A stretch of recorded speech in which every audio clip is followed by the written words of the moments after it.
सारिम बर्नी trust के chief executive Sarim बर्नी को गिरफ्तार किया गया है और आज जो है उनका जुडिशल रिमांड कर दिया गया है। पुलिस की जानिब से जिस्मानी रिमांड की इस्तदा की गई थी, जिसको अदालत ने खारिज कर दिया है। मैं पहले थोड़ा सा आपको आज की कार्रवाई बता दूं, लेकिन इससे बाद मैं आपको बताऊंगा कि इसकी हकायक क्या हैं, क्या वजह हुई कि सारिम बर्नी साहब को जो है वो गिरफ्तार किया गया और क्या किन इल्ज़ामात के तहत गिरफ्तार किया गया।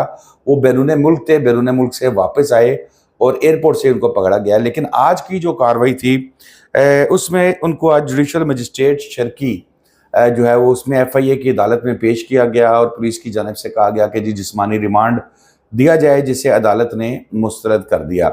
उसके बाद जनाब फैमिली से रब्ता किया गया, उन्होंने बताया उनके वकील ने, मुलजिम के वकील ने, और उन्होंने कहा कि बच्ची हमने खुद उनके हवाले की थी। ये बैकग्राउंड आपको कुछ याद होगा, अमेरिका में बच्चे स्मगल करने का इल्ज़ाम है। बच्चे जिनको लिया जाता है, लेपालक कह लें जिनको आप, उनको लेके तो अमेरिका भेज दिया जाता है। वहाँ पर भी जो पाकिस्तान के अंदर भी जिसको हम लफ्ज़ इस्तेमाल करते हैं ना इसके लिए कि गोद लेना, ये वो है। अच्छा जी, 2.5 माह से इंक्वायरी हुई थी और ख़ातून को ब्लैकमेल किया गया, वकील का ये कहना था। उन्होंने कहा कि मेरे पास मोबाइल में शाहिद मौजूद हैं।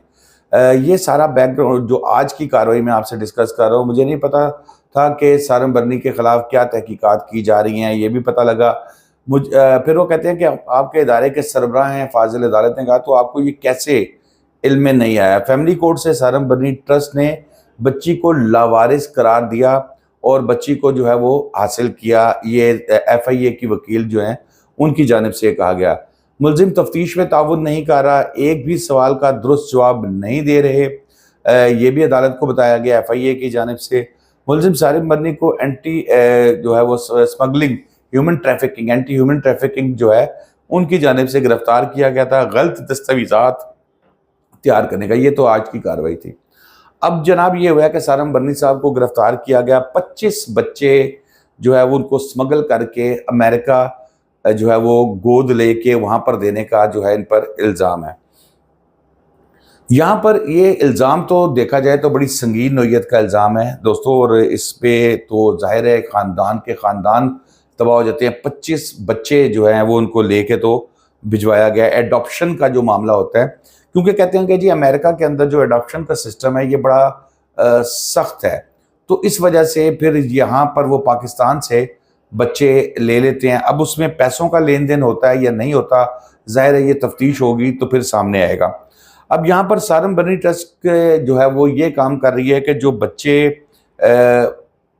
उनको बच्चों को अडॉप्ट करते हैं, जो लावारिस बच्चे होते हैं, और उनकी पढ़ाई लिखाई, देखभाल, सेहत वगैरह का उनका ख्याल किया जाता है। और जो पाकिस्तान के अंदर अडॉप्शन चाहते हैं तो उनका एक जो पेरेंट्स जिनके घर औलाद नहीं होती या जिनके जो ज़्यादा बच्चे चाह रहे होते हैं वो एक आधा बच्चा अडॉप्ट करते हैं, बच्ची अडॉप्ट करते हैं। ये इस काम के लिए जो है सारिम बर्नी साहब जो है ना, अभी इसका मैं आपको थोड़ा सा बैकग्राउंड भी बताऊंगा। एक और बड़ा नाम इनके साथ मुंसलिक रहा है।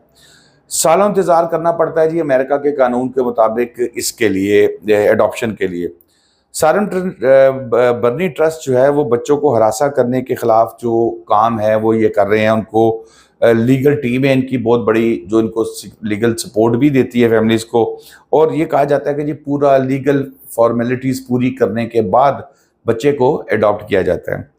FIA ह्यूमन ट्रैफिकिंग सर्कल के पास मुकदमा दर्ज किया गया। इतला मिलने पर अमेरिका से भी, ये भी इतलात हैं कि अमेरिका से भी शिकायत आई थी, जिसके बाद वहाँ पर ये चीज़ एक्टिव हुई FIA और उनको गिरफ्तार किया गया। सारिम बर्नी ने अमेरिका में बयान दिया कि मैं खामोश नहीं रहूँगा, जो होगा सब बताऊँगा। अब एक तो जो ये बात करता है तो उसके लिए तो फिर ज़ाहिर है मुश्किल हो जाती है। जैसे ही कराची एयरपोर्ट पे उतरे उनको गिरफ्तार किया गया और उसके बाद वो बयान कोई किसी किस्म का अभी तक नहीं दे सके। यहाँ पर उनको शायद आइडिया हो गया था कि उनके साथ एयरपोर्ट पे क्या होगा, इस वजह से वहाँ से उन्होंने ये बात बयान दे दिया।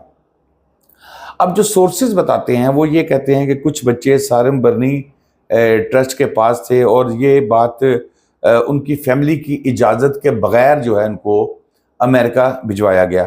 अच्छा, अब ये जो मैं फैमिली का लफ्ज़ इस्तेमाल कर रहा हूँ, ये माँ बाप ज़रूरी नहीं है, चाचा ताया मामा मामी इस तरह की फैमिली भी हो सकती है। और बच्चे दिए गए जिनके घर वालों से इजाज़त नहीं ली गई थी। اب یہ وہ ان گھر والوں میں اگر بچوں کے پیرنٹس نہ ہوں تو وہ گارڈین وہ ہوتے ہیں، اور پھر مبینہ طور پر ان کو جو ہے اڈاپشن کی گئی اور وہ پھر ان کو باہر امریکہ بھجوا دیا گیا۔ اچھا جی، یہ آپ نے ایک بڑا نام سنا ہوگا جی، انصار برنی صاحب کا بڑا نام تھا یہ۔ سارم برنی صاحب کا تو پہلی دوسری دفعہ نام سنا ہے میڈیا کے اندر، جو ہے وہ بہت زیادہ جو انصار برنی صاحب، صحافیوں سے بھی بڑے بڑے ان کے تعلقات، یہ دونوں بھائی مل کے ٹرسٹ چلا رہے تھے۔ اس کے بعد پھر کوئی پیسوں کے لین دین کے معاملے میں اختلاف ہوتا ہے، اور اختلاف اتنا زیادہ بڑھتا ہے کہ ان دونوں نے پھر اپنی ایک سارم برنی ٹرسٹ بن گئی، ایک انصار برنی ٹرسٹ جو ہے وہ پہلے سے ہی کام کر رہی تھی۔ اور یہاں پر ذرائع یہ کہتے ہیں کہ انصار برنی صاحب کی جو ٹرسٹ ہے وہ نظر رکھ کے بیٹھی ہوئی تھی سارم برنی صاحب کے کوئی ہلکی سی ادھر ادھر کی کریں تو پھر ہم ان کو ان کی شکایت کریں یا معاملہ کریں۔ دونوں بھائیوں کا اختلاف جو ہے وہ اتنا شدید ہو گیا کہ اب ایک بھائی جو ہے اس وقت جیل میں ہے، اور آج ہی جیل میں گیا ہے فزیکل ریمانڈ بھگتنے کے بعد، کیونکہ انصار برنی صاحب بڑا نام، جیسے میں نے آپ کو بتایا کہ یہ کوئی چھپا ہوا نام نہیں ہے۔ انصار برنی صاحب جو ہے وہ بھی اس طرح کے معاملات میں ان کی بھی ایک وہ چل رہی تھی معاملات، ایک ٹرسٹ چل رہی تھی، لیکن کیونکہ وہ باہر چلے گئے ہوئے ہیں، زیادہ وقت ان کا دبئی میں یا انگلینڈ میں گزرتا ہے، تو اس لیے وہ فوکس نہیں کر سکتے۔ تو اس کے بعد ان کا جو کام تھا زیادہ بہتر چل رہا تھا سارم برنی صاحب کا۔ اس طرح کی جیلسی فیکٹر بھی ہو سکتا ہے، دو بھائیوں کی لڑائی بھی ہو سکتی ہے۔ معاملات ابھی تفتیش تو ظاہر ہے مکمل ہو چکی ہوگی، کیونکہ آج ان کو جوڈیشل ریمانڈ بھیج دیا گیا ہے، پولیس کی جانب سے استدعا کی گئی تھی۔ اچھا، اس سے پہلے برنی صاحب جو ہے وہ بیرون ملک تھے، اور انہیں پتہ لگ گیا تھا کہ ان کے خلاف اس طرح کی انکوائریز یا اس طرح کی چیزیں ہو رہی ہیں، اور وہ پھر پاکستان آئے اور انہوں نے آ کے گرفتاری دے دی یا ان کو ایئرپورٹ سے گرفتار کر لے گئے۔ کوشش کریں گے کہ جو بھی معاملات اس میں آگے چلتے رہتے ہیں وہ آپ کو ایک انٹرسٹنگ کیس کے طور پہ اپڈیٹ کرتا رہوں۔ تو دوستو، اب تک کے لیے اتنا ہی۔ شاداب ریاض کو اجازت دیجیے، اللہ حافظ۔